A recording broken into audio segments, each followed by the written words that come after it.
Welcome back to The Oddity Shop, the podcast where we tell you creepy, odd, weird, strange, bizarre stories from around the globe. I'm sitting here with the wonderfully haunted Curator Kara. Hey. I tried something new. I love it. Hey. And I am the horribly haunted Curator Zach. I don't know. Horrible.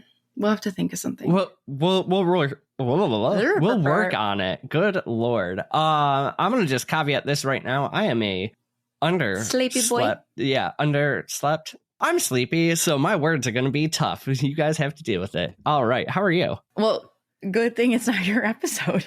That is good. Well, I'm good. I went to a cute little new vintage shop in town. Ooh. And I met Cassidy. Hey, Cassidy. And I just bought one of their shirts. They have really cute stuff. I have to take you. I bought a lighter and it has Frankenstein on it. I bought something for the wall. Oh, and a ring. I love it. Also, I love that you just shouted out, "Hey, Cassidy," because I was talking about you to somebody last night. And I was saying how, like, you just need an extroverted friend. Because we're talking about how, like, it's tough in your 30s or, like, old age to make friends. And I'm like, we're not old. In our advanced age, it is so hard to make friends. And I was like, you just need to get the extroverted friend. I'm just sitting at a bar with Kara, and all of a sudden somebody walks by, she goes, "You have a nice face, like a friendly face." And next thing you know, we're sitting with 3 strangers for the next 4 hours talking about dogs. Hey, shout out Trevor. See, again, you make all the friends. This is why we love you. I'm perfectly both, though. I'm introverted and extroverted when I need to be. I feel like I am an extroverted introvert, and you're an introverted extrovert. Yes, probably. Mm-hmm. But anyway, you like interrupted me. So then I went to an antique shop, and it was really cool. They had a lot of really neat stuff. I didn't get anything there, but I'm like perusing, right? And the guy's like, "Oh, there's an upstairs," and this is like it's in Fenton, and I need to look up what the house, like how old the house is, because you couldn't even walk without it going. Oh, those are the best kind of stores, though. Antique stores and bookstores should always do that. Right. But I was the only one upstairs, and I realized because it's an attic, it's like stairs to an attic. And I don't know, I did record some stuff for Patreon, and I was like, I can't breathe up here. Like, it is not okay. Like, I needed to go, and there was really cute stuff up there. But I was like, it's not, something up there was really weird. And I think it's a particular painting that I saw. Oh, I thought it was just like hot and stuffy. Oh, like no. You couldn't breathe. Oh, no. Oh, okay. I'm picking up what you're putting down. And I'm up there whispering. I was like, you guys, I got to get out of here. Like, I wanted to keep looking, but I'm like, I have to fucking go.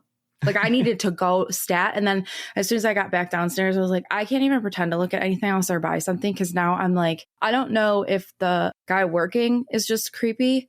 I didn't think he was creepy until after I came from upstairs, but I'm pretty sure it was the painting. And I think I got it on the video for Patreon, but that place was fucking creepy. I mean, though, that kind of adds to the vibe of it sometimes. Yeah, but this was like... not good. Yeah, like I didn't feel good at all. Like, not just creepy. I was like, I skedaddled. Okay? Like Scooby-Doo and Shaggy. Skedaddled so quick. So... really quick, what did we just do? Oh my gosh, we just came, and this is why I'm still so tired, because I forgot, again, in our advanced age, that when we come back from trips, I need another day off before I just go back into work. But we just came back from a trip to Kentucky for the Haunters Against Hate event. Yes. As well as so many other side quests that we added in. It was a jam-packed 48 hours. Yes, and Zach took... no days after. I took 4 days after, because I knew. Can you give me 2? Good Lord.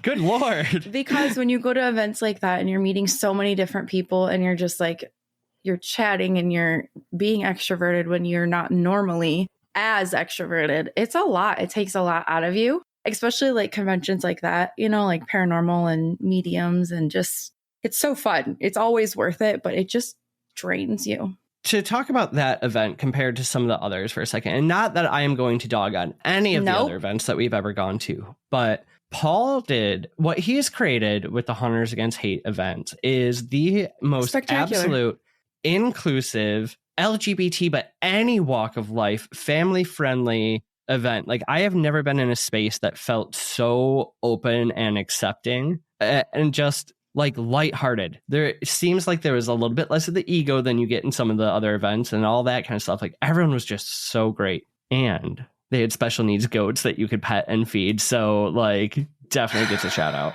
Oh my God. Shout out to my girl, Jenny. Jenny and Lucky. And Lucky. Oh, Lucky.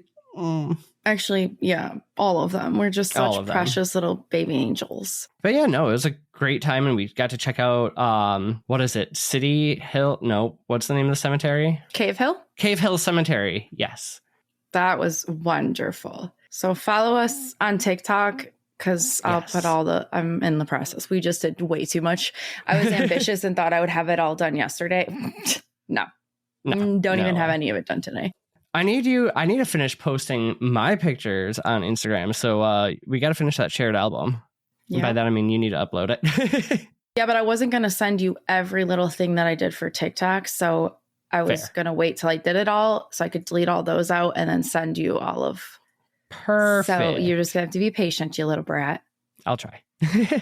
Speaking of being a brat, I have a question for you. Ooh, I was going to say, should we just get into it? But yes, I guess we are. What's the question? The Patreons want to know, are you going to join the book club? I love you guys. No, you don't. I would love to say yes. I am already in a book club. It doesn't matter. It's not this one. And I do not have time to read another book. So I will live vicariously through your book clubs. But I'm going to be, at least for now, it's not a forever, but for now, I'm going to sit out the book club. But I love you all. So anyway, we did start a book club. We did start a book club. You do not have to be a paying subscriber. It's on the free tier. So you just have to join us because I wanted everyone to be able to do it, even if they couldn't afford to subscribe to Patreon monthly. So you just have to subscribe to the free and then we'll get in there. I think this is coming out well into September, first week in September. So I only have this week and no, based on your dates. Oh, I guess it would be September 4th. Yeah, first week in September. Okay, I don't know how to. Because I was like, I honestly, okay, I'm gonna be honest here for a second. I thought it was July. I need a nap. Okay, listen to Kara, not Zach.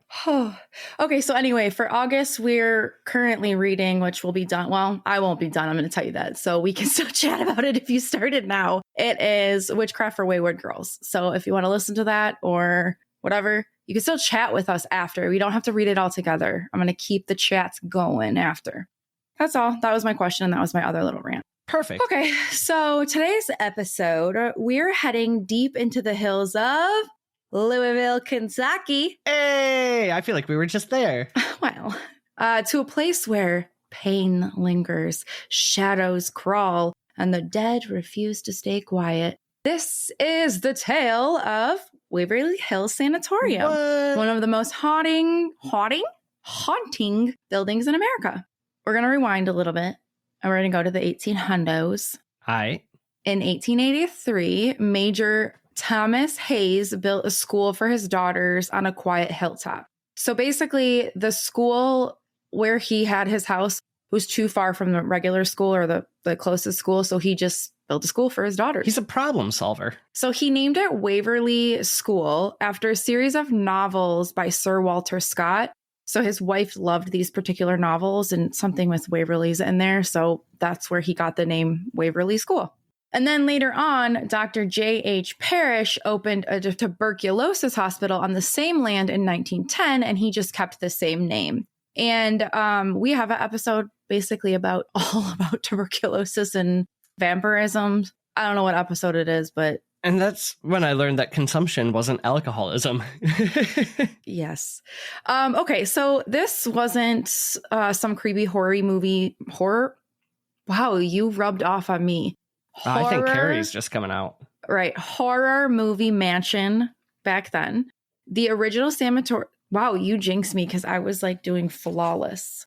The original sanatorium was just a 2-story wooden building meant to hold like 40 to 50 patients. So it was very small. But tuberculosis, or as it was called, the White Plague. Do you remember why? Because... If I had my new lighter, I would show you. You have to light the people on fire? Okay. Everybody listen to that episode. Okay. Or the White Plague. So obviously tuberculosis taking over did not care that the sanatorium could only hold 50 people. Did not give a shit. So it was basically tearing through Louisville like a wildfire. Unfortunately, we know how tuberculosis is. It's crazy. And by 1926, a massive 5-story Gothic revival style sanatorium replaced the old building. And this was said to hold over 400 patients. You look like you're about to say something. Oh, your face.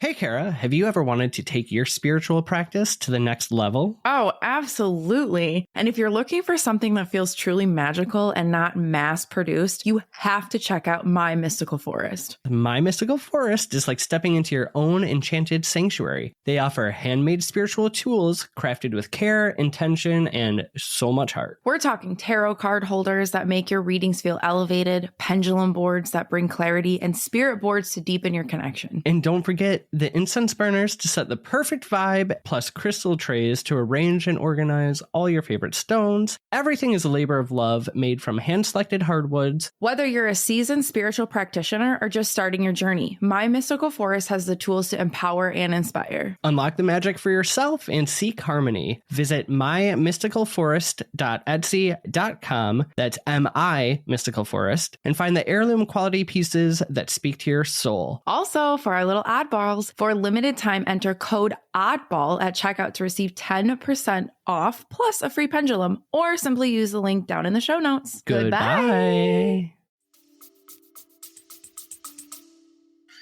Actually, what it was is your video has been really blurry this whole time, and you just came like picture perfect clear, and I got excited about it. But 400 is, I feel like, when you're dealing with an infectious disease, putting 400 people them together just... Well, we already know how that all goes. Yeah. It wasn't just a hospital, though. It was known to be its own self-contained city, complete with a post office, a water treatment plant, and even a farm, which obviously sounds really cool, but obviously it's all meant for a purpose. Like you just said, you're containing people, so you can't really go in and out. And behind the architecture was a brutal reality. TB patients were cut off from the outside world, from their friends, from their family, their freedom. It was all gone. Treatment was experimental and often horrific. Fresh air therapy meant lying outside in freezing conditions or in the beating hot sun. Oof. Lungs were collapsed or surgically removed. And when none of that worked, patients just wasted away. Now, here's where things kind of get a little bit darker. Just real quick, though. I know this was early on in medical care, but was sunlight really the best treatment they could come up with? Like, I know the answer is yes, but there had to be like... Well, no, all the other stuff was torture, essentially. So I would rather take the fucking sunlight than the torture. Yeah. If I had to pick one of the treatments, that's what I want. But like... Okay, fair enough. All right. So the hospital had a 500-foot tunnel built beneath it. And officially, it was a supply chute. But unofficially, it was known as the death tunnel. And this is where bodies were taken quietly and secretly so that living patients wouldn't lose hope. So basically, when you died, you were just put, on a stretcher and you were taken through the death tunnel so that you weren't taken through all the floors and other patients didn't see you. Basically, they would just never know you're gone, and then their hope wouldn't vanish. Which As if they didn't notice their neighbors changing all the time, but okay. Well, I know. So a conveyor belt helped staff move corpses down the hill away from the hospital. Thousands of people died at Waverly Hills. Some say like 6,000, but others whisper it was probably more about 10,000, which if you figure because of tuberculosis, it makes sense. Oh, yeah. And some of them never really left. So I do have a few. So let's talk about some ghosts. One of those things that's weird that you never think about is with all the investigators going through there, like I know the TB is gone, but like what if it is hiding somewhere? Like there's like a family of mice or something that's just like lived on. We should look that up, like if that's possible. That's creepy. Yeah. I mean, I guess how wouldn't it? Well, there's been enough regular people through there now. I feel like somebody would have caught it by now. But it's like, it is weird that a place was so infectious, but now it's just fine. Like just fine. Yeah, no, that's disturbing actually when you think about it. Right. So One of the most infamous spots is room 502, and legend says a nurse hanged herself there in 1928 after becoming pregnant and contracting TB. A few years later, another nurse supposedly jumped from the window, and visitors report seeing figures in an old-fashioned uniforms. So there are a couple different things about the woman that hung herself. Some say that it was because she knew her child was going to or would contract tuberculosis, and being a nurse there, she just couldn't endure that. Another side note is that nurses that were there basically were there. They were just like the patients. They couldn't leave. They signed on to basically never leave. They couldn't go see their families. They couldn't go see their loved ones. They could not leave either. How do you make that decision? Yeah, I don't know. It had to be like the money, or it's just... But where would you spend it? Unless you're sending it back to your family. Your thought, well, yeah, it would be that. But eventually your thought would probably be that you're going to be able to get out because there's going to be a quote cure, because that's what you guys are working for, I would think. But most of the time it would be to send to your family. Yeah. So anyway, it was basically that she thought that she was going to have a child that had tuberculosis. She couldn't live with that, blah, blah. Another thought is that she then realized that she could never come out and say that she was pregnant because it was with one of the doctors. So she killed herself. And then the third story is basically that the doctor made her kill herself, or basically he had her killed. So there are no records that you can find on her. You can't pinpoint if this is like true or not. Either way, it's really sad. And I'm sure that it is true because you have no friends or family. You're only like, Yeah, you have no support system. And like that would be such a hard thing to live with, knowing that the child you're bringing into the world is destined to get an infectious disease they're likely going to die from. Well, right. And it's honestly like, even if I can't remember if you're pregnant, if you automatically give it to your child. I can't remember. But either way, that child is going to be born there and is never going to be allowed to leave and will get it. Yeah, right. They're literally going to spend their entire life in the sanitarium. But I mean, like, it had to be so sad because you're lonely. So you meet people that work there. You probably do fall in love or like have little flings and things like that happen. And it's just like awful. Okay, so basically, like I said, another nurse also jumped out the window. And that I think is just because it's miserable there. Yeah, it would get to you after a time. Visitors, I think I said this, but visitors report seeing figures in like the old-fashioned uniforms. You hear disembodied voices, shadows creeping across the ceiling. And then there's Timmy, and it's the spirit of a young boy said to haunt the hallways, and people bring him balls to play with. And some claim to see the toys that move on their own. Like if they do bring toys, they see them moving. And others swear that they hear little giggles echoing through the halls. Which is sad because he's obviously just a little one that just passed there, just grew up there. So he's still just trucking around playing with some toys. Shadow people are a really common theme there, especially on the 4th floor. So they're supposed to be tall, faceless figures. And sometimes like you'll see them peeking around the corners, kind of watching you, or they'll start rushing at you. That would be terrifying. And if you're really unlucky, you might encounter what they call the creeper, which we now know everybody has one. A crawling, inhuman shape that scatters among the walls and ceilings, which again, that sounds like every creeper at every place we've ever covered. And witnesses describe it as pure terror, which it definitely sounds like pure terror. If that thing is coming at you. Yeah.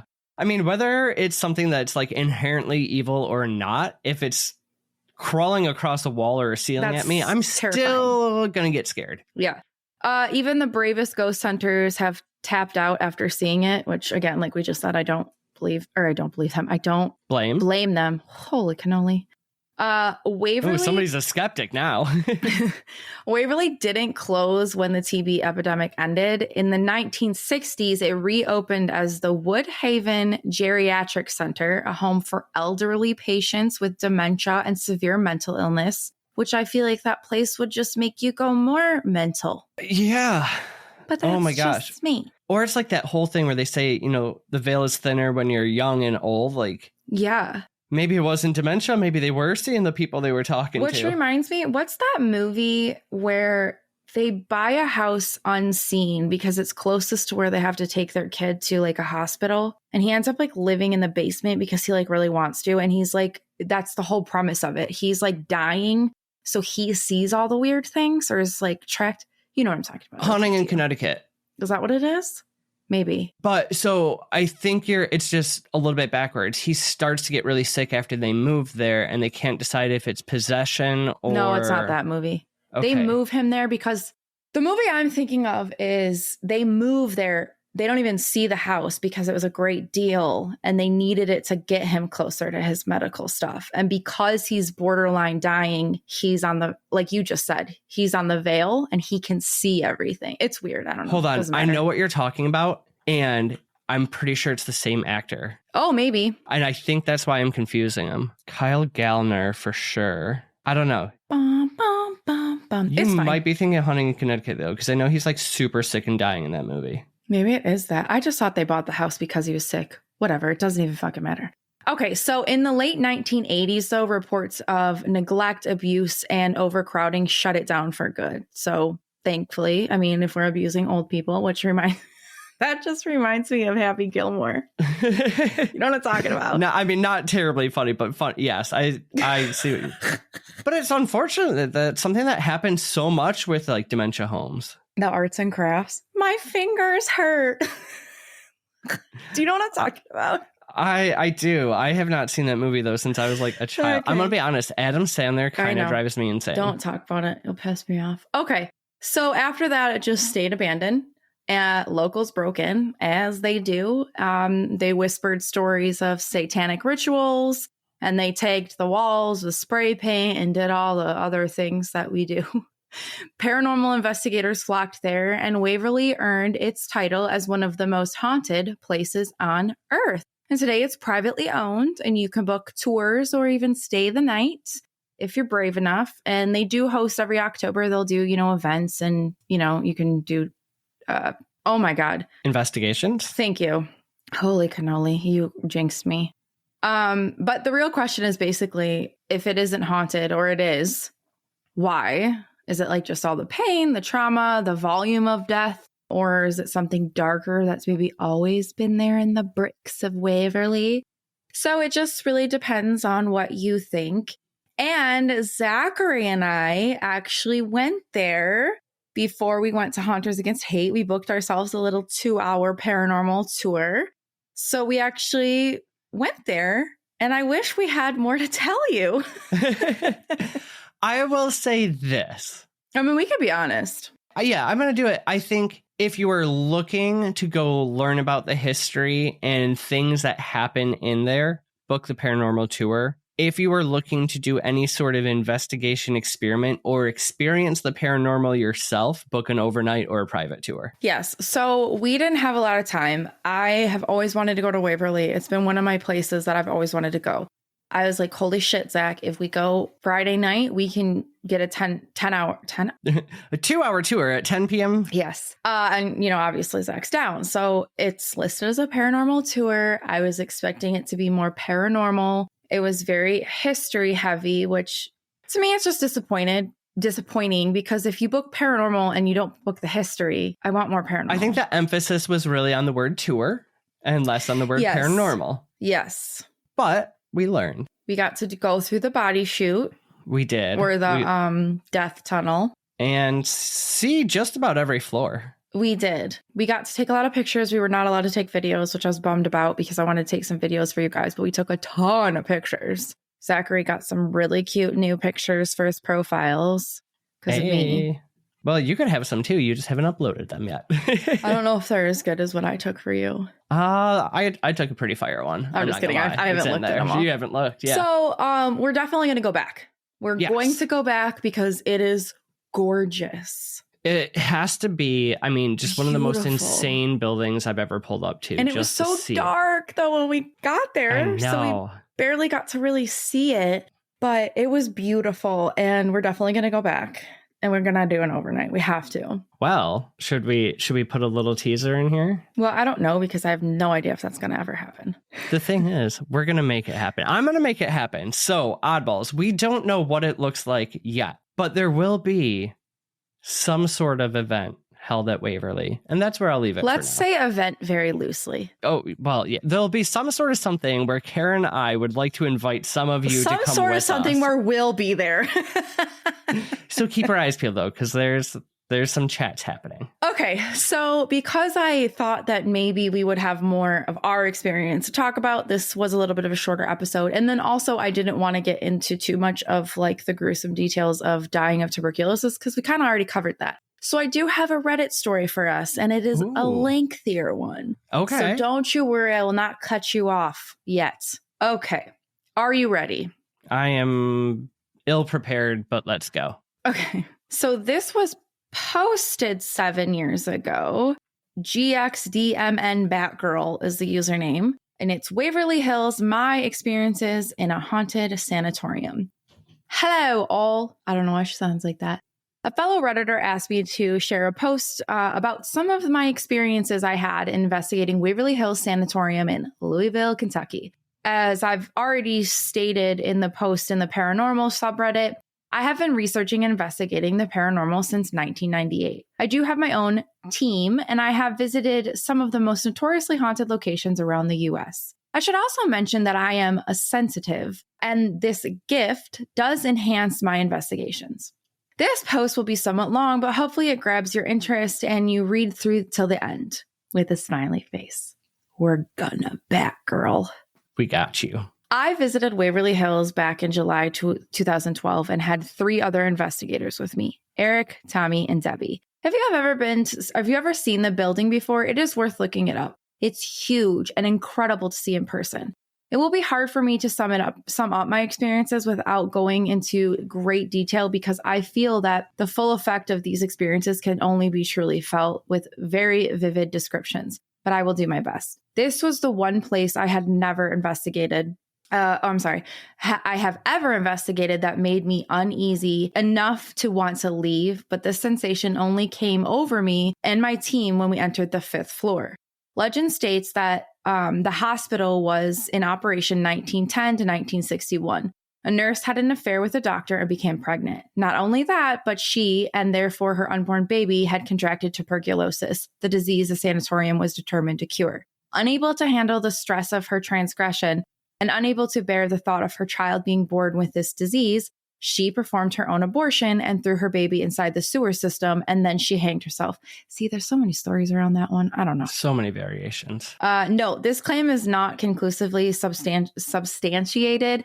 It is just legend, folklore. I am not saying that this particular entity I encountered here. I am just including this as background. Hospital staff as well as patients contracted TB and passed away from the disease. So the entity I interacted with at Waverly could have been any one of those nurses. As I mentioned earlier, I am sensitive. In a previous investigation at Prospect Place Mansion in Ohio, I had made a connection with a female spirit there. It became so strong that at one point, while communicating with her and other entities through the SB7 spirit box, I started to feel her emotions and became so overwhelmed that I started to cry. No. I know. Once the session was concluded, my own feelings came back to me, but the residue of her energy stayed with me for the duration of the night. At Waverly, once we reached the 5th floor, I became extremely apprehensive. Usually I will be at the front of my team, guiding them to particular locations according to the strengths and energies in the building. Sometimes I will follow up behind in an effort to sort of protect my teammates. In this particular case, I did neither. Feeling incredibly nervous, I put my back up against the wall and would not move away from it. I tried to maintain my composure the best I could, but I felt slightly safer when less exposed. I wanted so badly to leave, but I knew that I could not abandon an investigation or my team. I could not let them down. That's crazy, because if I felt like that, I might be like, yeah, I'm sorry, guys, I'm out. Y'all go on. I get that, though. Like, I feel like if you feel like you're leading them, like, you don't want to... Like, if it's your team. Ruin everyone else's time or whatever. Yeah, no. But I would just be like, I got to go out in the parking lot. Y'all keep going. Right. I'll be right back. Yeah. Maybe. In my uncomfortable state, I pressed on, leading my team in an EVP session. We began asking basic questions to try to see if there were intelligent entities with us. One investigator stated that we wouldn't judge her for what happened to her and that it was safe for her to talk to us. After a few moments of silence, I heard footsteps walking around us. Later on, when I reviewed the audio, I heard 4 very clear footsteps, which sounded like a lady's heeled shoes clicking on the linoleum. It was fast-paced walk, and as if she had somewhere important to be. Perhaps the doctor inquired her for assistance in surgery. This would lead to other experiences throughout the night. After the 5th floor, we made our way back down to the 1st floor. I move around according to the pull of the energy in the building to the electroshock therapy room. In there, we decided to... Sorry, real quick. Did she say like how the energy pulls her, or just leave it at that? She didn't really say. I wonder how. Like, is it like an internal feeling? Yeah, I would imagine. In here, we decided to separate with each of us in a different corner of the room. We decided to conduct an SB7 spirit box session, and we were not disappointed. Please note that there was virtually 0 radio interference due to the building's location and distance from any major cities or radio towers. We started with the usual introductory statements and asked the usual questions. What I look for is intelligence, so I try to elicit a real-time response from any entities which might be present. Do you mean elicit? Yep, thank you. I said out loud that we had come a long way to speak with them, that we had traveled all the way from New York. I asked if they knew where New York was. A female voice came up through the box, north. Having received an intelligent response, I asked if she could tell me the name of any of the persons on my team. The same female voice came through again and said, Thomas. Okay, 2 for 2. Naturally, we were impressed. We continued on. Having received 2 intelligent responses, both in this same female's voice, I said, I'm hearing a female. Do we have a lady here? What came next was disturbing. 3 different voices, dark voices, came through, joined together saying, don't speak with her. This sent chills up my spine. Oh, that just kind of gave me chills. Also, I feel like that's something we've had happen ourselves with the spirit box, where multiple voices coming through somebody at once. Yeah, it can be a very odd feeling. I started asking questions like, who am I speaking with now? Why can't I speak with her? What do you want with her? I told them that they had no right to keep her and told them to let her go. If they ever did, I do not know. We did not receive another response from those dark voices, nor did we hear from the nurse, as I presume that was who we were communicating with. In this room again, we moved on. Next, we went back upstairs, this time to the 4th floor's main operating room. Liking the idea of using trigger objects, I brought dusk masks with us to simulate as doctor's masks. In the room, Eric took on the role as the doctor. We started another spirit session. Tommy asked, do we have any nurses here that can help us? A female voice responded, yes. I then asked, do we have a nurse here? Can you come over to the doctor and let him know that you're here and you're ready? Again, the female voice said, here. I asked, you're here? Nurse, how many patients do you have on this list for today? The female voice responds, 3. My theory here is that she recognized Eric as the doctor. Perhaps she thought the other 3 of us were patients. That's kind of crazy. It's kind of interesting in the fact that it's like it's an intelligent response, but it's not realizing who they are. Like It's almost like a mix between intelligent and residual. Or she's just thinking, you guys are stupid. I actually do have patients here. Get out of my way. Right. The conversation continued. Tommy, what's the first step? Nurse, give him first aid. We asked more questions like this, but she did not respond to them. I'm sorry if you didn't understand. The nurse said, give him first aid. That was a quote from the nurse. Okay. Yeah. We asked more questions like this, but she did not respond to them. The next question she did respond to was mine, approximately 4 minutes after the previous response. Me, can you tell any of us our names? We are the doctor's assistants. Nurse, 3. We continued trying to converse with her, but this was the last response she gave us. I felt that after a few moments of her silence, she had left the room. My final encounter with the nurse of Waverly Hills happened after our investigation had ended at 3 a.m. We had gathered up all of our gear and headed back down to the gift shop, which had been designed as headquarters for the evening. Our tour guide had stayed down there while we were conducting our investigations, but when we got back down there, he had asked if any of us would be willing to go back into the building with him so he could lock up. Of course, we all volunteered to go, and so we did. Which that's so funny that like they don't go by themselves to lock up. That just means they've had some stuff happen where they're like, yeah, can somebody go with me? Can you hold my hand? That's wild because I feel like, I mean, we didn't have experiences here, so I can't not attest to this. But even at Eloise, like I will walk all over that place in the pitch black by myself. Like I don't have that feeling. Yeah, I guess though it would have to. We also haven't had some of the more like scary, again, not inherently evil, but scarier things happen to us there. And I feel like if one of those occurred in a night, I would be like, come with me. No, that's true. I mean, we've had some wild ass things that could be really scary, but we're just like, eh. But yeah, you're right. No longer feeling uneasy, I followed up at the back of the group, hoping to get a few moments away from everyone to experience the last bit of energy that Waverly was willing to share with me. As I was walking past a very large room, I'm not exactly sure which room it was, as it was still pitch black inside the building, I distinctly heard a woman speaking. It had definite female tones, and it spoke a full sentence as if it was a conversation with somebody else. Unfortunately, I could not make out what she was saying. But I know for a fact that I heard a disembodied voice with my own ears. This was really an amazing experience for me, as I had never had such a strong connection with the spirit before. The nurse was with us from the beginning of our investigation until the very end, saving the last bit of evidence just for me. She made the night truly special, one I will certainly never forget. I can't wait to get back there and investigate again. I wonder if she'll remember me. And it gave me goosebumps. Oh my God. So I wish we had a story to tell you, but I thought that was a good one.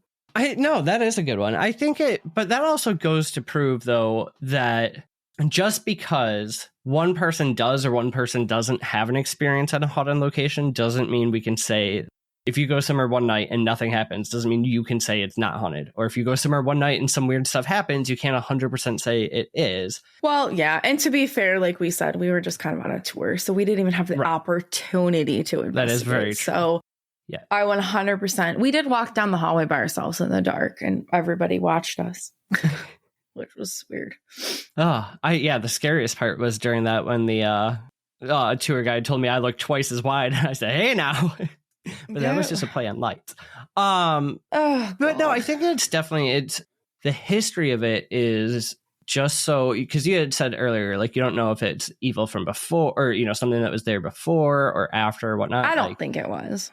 I think Kentucky has definitely, though, just like enough history around it that there could be stuff with the land. But I don't really think it's the land. I just don't. Thousands upon thousands upon thousands of people who like lived either a good chunk or some all of their lives there, and one of the things they had mentioned too is like whole families came there. Yeah. And were separated. Because if you didn't have like quote unquote childcare, your kids came with you. And even if they didn't, a lot of times the whole family got it too. Yeah. Right. Yeah, I think it's definitely because so many people have passed away there. There's so much trauma and neglect, abuse. And then you figure after it was a sanatorium, then it became old folks for dementia. Yes. And then it's like that's kind of right. And then they were also though being abused and neglected and dying. So it's like there's just so much death there and just so much misery, whether it was just people just mourning the people that they lost, nurses that were mourning the families that they couldn't go back to. There's just so much pain and misery there. I will say though, for some of the creepier buildings we've been in, gorgeous. At least this one, if you had to spend your whole life there, dang, did you really get... I mean, that place was built to let sunlight in. Like, yeah. During the day, I'm sure it had to be just beautifully lit up.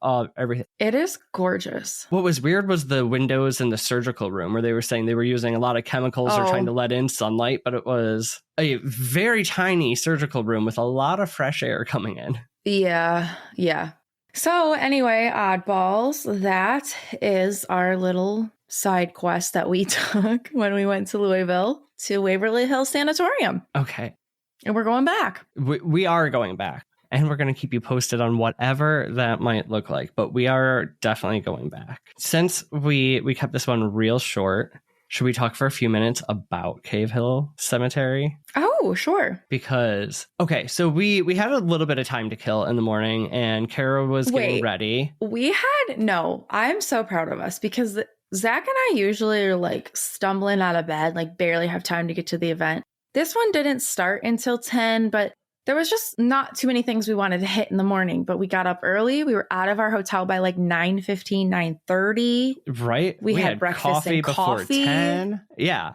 We were real humans. I will give credit to Zachary because he said, hey, there's this cemetery that looks really beautiful. I said, I'm down. And holy smokes. I mean, we spent 2.5 hours 2.5 there. hours. We probably didn't see half of it. But if you guys ever get the chance to go to Cave Hill Cemetery, first of all, Colonel Sanders, Muhammad Ali, gentleman we had no idea of before, but the Frito-Lay company magician, who is apparently very famous, and so many other noteworthy graves. I mean, just some of the most beautiful graves, and it's all built into hills with little lakes around, and it's an arboretum, so there's trees of all sorts of different kinds there. It was... I mean, I could have spent 8 hours there, easy. Yeah, I don't even know how to explain how beautiful it was. In like the videos, we took so many videos and pictures, like probably like 1,000. And it still doesn't do justice of how beautiful this place is. Like, it's gorgeous. There's like multiple stones that have stained glass built into them. And just sculptures, beautiful. And then there was 2 little not lakes, but scattering ponds. And then they had little plaques where you could see everybody that was scattered into the pond, and we saw little baby turtles in the pond. Which hopefully they're finding food source other than what's thrown into the pond. And then remember those trees that had the like almost like the ashes were like in, remember? Oh, you mean like the trees in the roundabouts that had the stones with the ashes laid into them? Yeah. Yeah, it was just a cemetery that I haven't seen like gorgeous. All the different types of burial options and everything they had. It was, so if you ever get the chance and you're in Louisville, definitely head over to that. Oh my God, it was gorgeous. Yeah, gorgeous. So one of my favorite parts. Oh, for sure. Going there. So oddballs, you have to help us with this one. We're manifesting a Waverly something. If you're interested in going, reach out and let us know. Kara's already looking nervous. She's like, we have to plan a whole other event. I'm not nervous. I just think that we've barely even spoke about this, so... That's okay. It's already booked out for the next year, so we have some time to figure it out. Okay. All right, oddballs, you heard. Also, join our Patreon, or just join our book club on Patreon. It's a very loose book club, so you don't have to feel like, you got to read. You can listen. You can pop in whenever the hell you finish the book. I don't really care. Yeah, and get at us. Ooh. Leave us some emoji? Stories. Maybe just a headstone. I think so. Because we talked about the cemetery, and that was beautiful. And since we always ask for your stories, and we plan to share with you some of our stories on this episode, and it didn't work out, if you've ever gotten to go to Waverly and had experiences of your own, let us know about those, or anything else just odd or strange that's happened in your life. And give us some recommendations of other things you want to hear about. Yes, always need more. All right, should we close it up for the day? Yeah, that's all we have for you. We love you. We appreciate you. And the most important thing you can do for us is to creep a reel, my little oddballs. Goodbye. Bye.